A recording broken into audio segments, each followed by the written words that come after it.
82-year-old Walter Green, a black veteran with silver-streaked hair and the quiet strength of a man who's seen it all, was on his usual morning stroll. His brown leather jacket, adorned with medals from his time in the military, always drew a few glances. But today, Walter decided to visit the Millstone Café, a quaint little spot known for its fresh biscuits and home-style breakfast.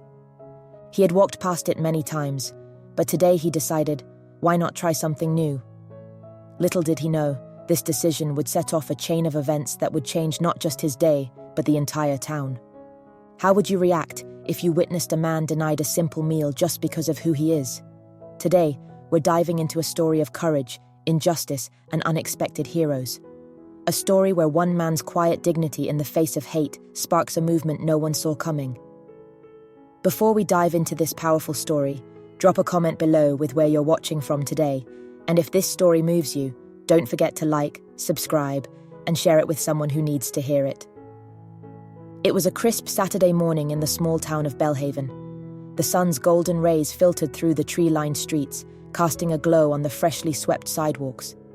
It seemed like just another peaceful day in a town that prided itself on southern hospitality. But sometimes, even the brightest towns have their shadows. As Walter stepped inside, the warmth of the cafe was undeniable. The sweet smell of syrup, coffee, and fresh bread filled the air. Families sat at booths, couples shared quiet moments, and waitresses buzzed about with steaming plates of breakfast goodness. He found a spot by the window, one where he could watch the world outside while enjoying his meal. Moments later, a young waitress named Lila approached him with a notepad and a friendly smile. "Good morning, sir. What can I get started for you today?" Walter smiled, his voice calm but warm. "I'll have the biscuit breakfast, scrambled eggs, bacon, and a cup of black coffee, please." "Excellent choice, sir. I'll have that out for you in a jiffy." But not everyone was happy to see Walter there. From behind the counter, the cafe's owner, Mr. Hank Foster, was watching. His eyes narrowed, his jaw tightened, and his steps grew heavier as he made his way toward Walter's table. "Hey, old man, this ain't your place to be sitting."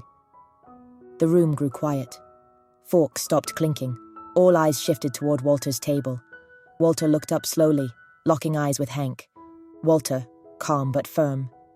"I didn't realize breakfast had assigned seats, son." Hank, raising his voice.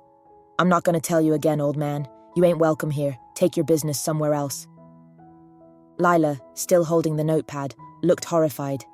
She glanced around, unsure of what to do. Other patrons lowered their heads, pretending not to notice. But one table in the back corner did notice. 4 men in leather jackets, patches on their sleeves, and faces weathered by years of experience. A group of bikers quietly watched the whole scene unfold. Walter took a deep breath. He could have left. He could have avoided the fight. But a lifetime of service had taught him that dignity is worth fighting for. "Walter," slow, deliberate tone. "I fought for this country. I fought for the right to sit where I choose, to be served like every other paying customer. So no, I won't leave. You're going to have to drag me out." For a moment, it seemed like Hank was going to do just that. He took one step closer, his fists clenched. Then, "Scrap!" The sharp sound of chairs scraping across the wooden floor echoed through the cafe. It wasn't Walter who stood up. It was them, the bikers. All 4 of them rose slowly, deliberately, their eyes locked on Hank. They walked forward as one, like soldiers marching into battle. The largest of them, a man with a long grey beard and an iron stare, stepped between Hank and Walter. "You touch him, you deal with us."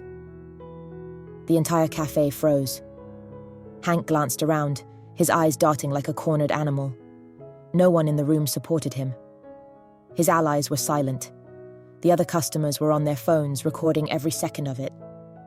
The grey-bearded biker leaned in, his voice cold and clear. "You see that jacket he's wearing? Those medals? Means he fought for all of us, even you.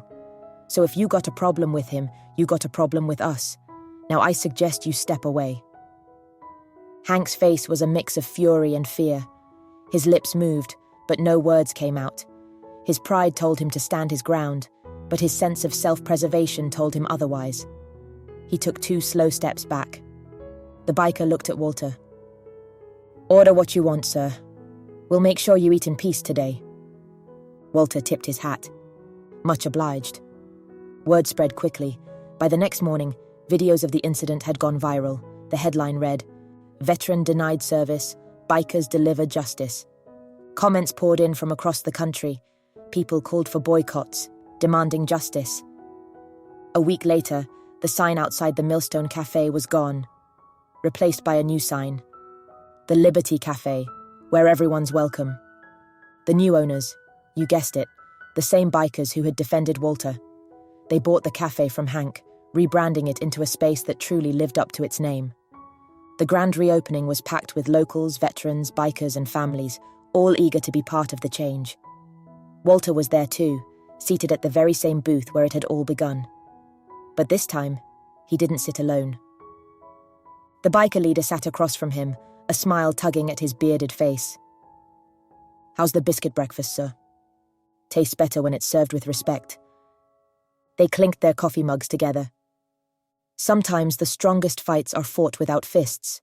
Walter's story reminds us that standing together makes us unstoppable. If this story inspired you as much as it did us, share it with someone who needs a reminder of the power of unity. And before you go, don't forget to like, subscribe, and check out our next video.